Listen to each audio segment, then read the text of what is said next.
Be me, live on the third floor at the end of the hallway. Building's old but not falling apart. Walls hum in winter, pipes clank when someone upstairs showers past midnight. Nothing fancy, just quiet. I work shifts, alternating weeks. 1 week early, 1 week late. Never really sure what day it is, just count by laundry loads and how much coffee's left. The apartment's small. One window faces the building across. From my couch, I see the fifth floor, left side, always lit up after 10. Warm light, sometimes flickering, sometimes still. Like someone fell asleep with the lamp on and forgot to care. Didn't think much of it at first. Just another tenant. But the pattern stuck. Lights on late. Shadow walking past now and then. Curtains open, sometimes. Stacks of paper on the table. A laptop glowing. A person hunched over something. Eventually, I started recognizing her in the elevator. Always with a canvas tote bag and that teacher exhaustion look. Like her back hurts from holding the world up at child height. We nodded. Once, maybe twice. Once she held the door for me when my hands were full of groceries. Didn't say much, just, "Heavy day?" I nodded. "You?" It's always a Monday in first grade. She smiled like it cost her nothing. Got out on 5. After that, I noticed her more. Not on purpose, just some people carry a kind of gravity with them, and you either ignore it or you end up in orbit. I didn't say anything more for a while, but I kept seeing that light on, late at night. And I kept wondering if anyone ever told her to go to sleep. It started with coffee. I was heading out early, still dark, just past 5 a.m. She was outside in the courtyard, wrapped in a hoodie, barefoot on cold concrete. She held a paper cup, steam curling above it. I was locking the side door when she looked over. "You start early," she said. "Shift rotation." She nodded, sipped. "I'm up because my brain thinks sleep is optional. Some brains are bad at time management." She smiled, quick, real. I didn't ask why she was out there. She didn't ask where I was headed. That's how it usually went. Next time was by the dumpsters. I had a trash bag over my shoulder. She had one earbud in, dragging 2 broken down boxes. "Recycling bin's full," she muttered. "Guess we're doing chaos this week." "It's character building," I said. She gave me a look, not annoyed. Amused, maybe. "You always like this?" "Just around broken cardboard." She laughed once, tossed the boxes in, wiped her hands on her sweatshirt.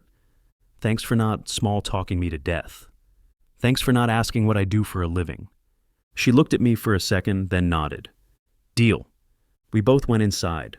No more words. Didn't need them. After that, it was passing nods, door holds, a shared elevator ride with someone's laundry between us. I started to notice the sound of her key in the door above mine. The way she always let it sit a second before turning. She started leaving early too. I'd catch the door closing as I came down the stairs. Sometimes she'd leave coffee cups on the railing by the mailbox.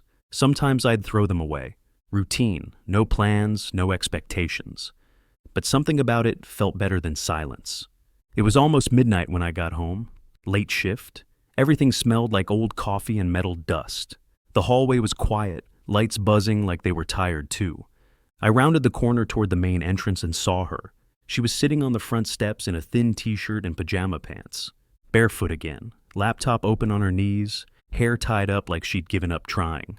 She didn't hear me at first, just stared at the screen, jaw tight. The glow lit her face, and even from a few feet away, I could see she hadn't blinked in a while. I stopped, watched for a second, then stepped closer. "Did the building lose Wi-Fi or just your will to live?" She let out a sharp breath through her nose, almost a laugh. "Both." I sat down next to her, not touching, just close enough to say I'm here without saying anything. She didn't close the laptop, didn't speak for a while. Eventually, "I've been trying to write a report card comment about a kid who calls everyone potato head, and somehow that broke me." I nodded. "Sounds like a formidable enemy." She looked at me sideways, eyes tired but still holding a little fight. "He stapled his glove to my bulletin board. His parents think he's gifted." "He probably is, just not in the way they hope." She finally closed the laptop. "You ever just run out of yourself?" "Yeah." "What do you do?" I thought for a second. "Sit somewhere quiet. Don't try to fix it. Just let it suck until it doesn't." She nodded, pulled her knees up, hugged them. I didn't ask her what else was going on. She didn't offer. That night, we sat there for maybe an hour. No plans, no solutions, just steps, and two people not pretending for once. When she finally stood up, she looked down at me. Thanks. For what? Not asking if I'm okay. I nodded. Anytime. She went upstairs, didn't look back, but the next morning there was a cup of coffee on my mailbox, still warm. The next few weeks settled into something like rhythm. Not a relationship, not even friendship, not officially, just something consistent. She started leaving 2 cups on the railing, one with her name written in faded marker, one blank, mine. Some mornings, I'd find a post-it stuck to it. Don't be late. Don't die. You're still not funny.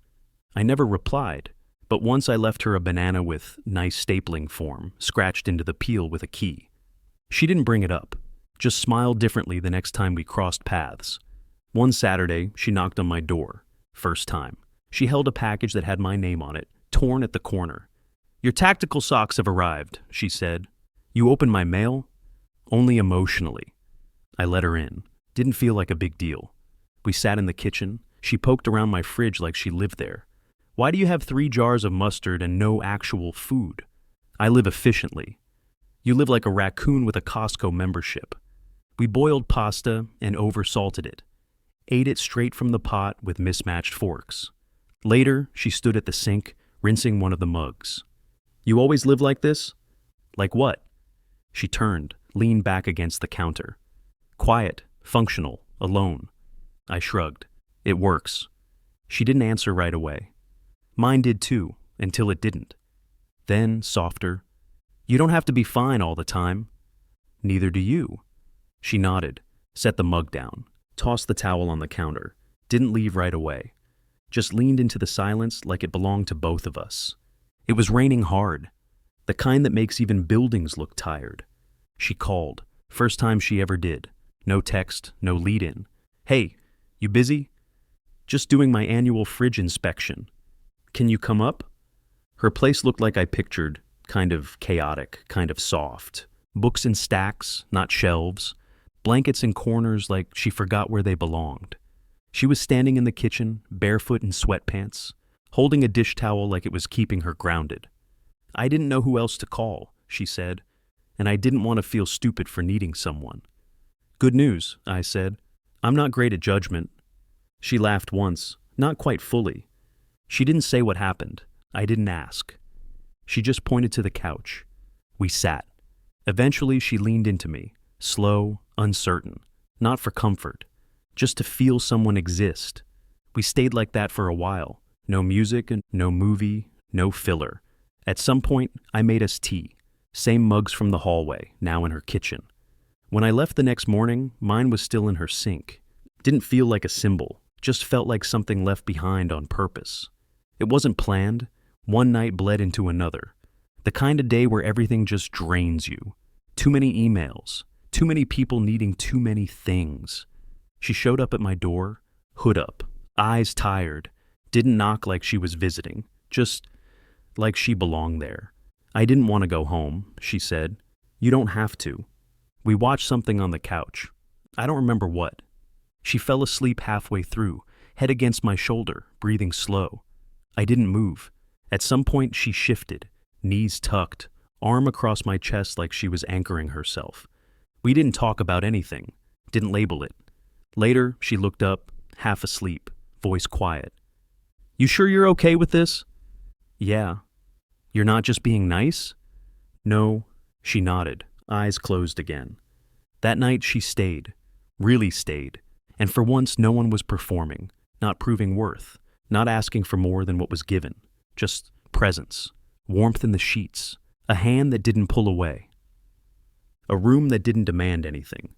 In the morning, we didn't say much. We didn't have to. We'd already said enough by not running. Life didn't change overnight. Bills still came, work still drained, coffee still ran out too soon. But she was there more often now. Sometimes I'd wake up and hear her humming in the kitchen. Sometimes she'd be asleep on my couch, wrapped in my hoodie, her laptop open and forgotten. We didn't talk about us, didn't set rules, didn't name anything. But her mug lived next to mine in the cabinet. Her book ended up on my nightstand. Her charger claimed an outlet by the bed. One night, I came home late, stairs creaking under me, bag over my shoulder, rain still on my jacket. She was standing in the hallway outside my door, hands in pockets, hoodie up, waiting. She didn't say anything, just looked up when I approached, tired but calm. "Lost my key," she said. "You live here now?" She smirked. "Seems like it." I unlocked the door. She walked in first, dropped her bag in the usual spot. No hesitation. Later, we sat on the edge of the bed, lights off, windows open. She leaned her head on my shoulder. "You think this is what it's supposed to feel like?" "What?" "Being with someone. No games, no performing. Just this." I thought for a second. Feels like something I'd miss if it disappeared. She didn't reply, just reached for my hand. And in that hallway light filtering through the open door, it felt like enough. Not perfect, not scripted, but steady. Real.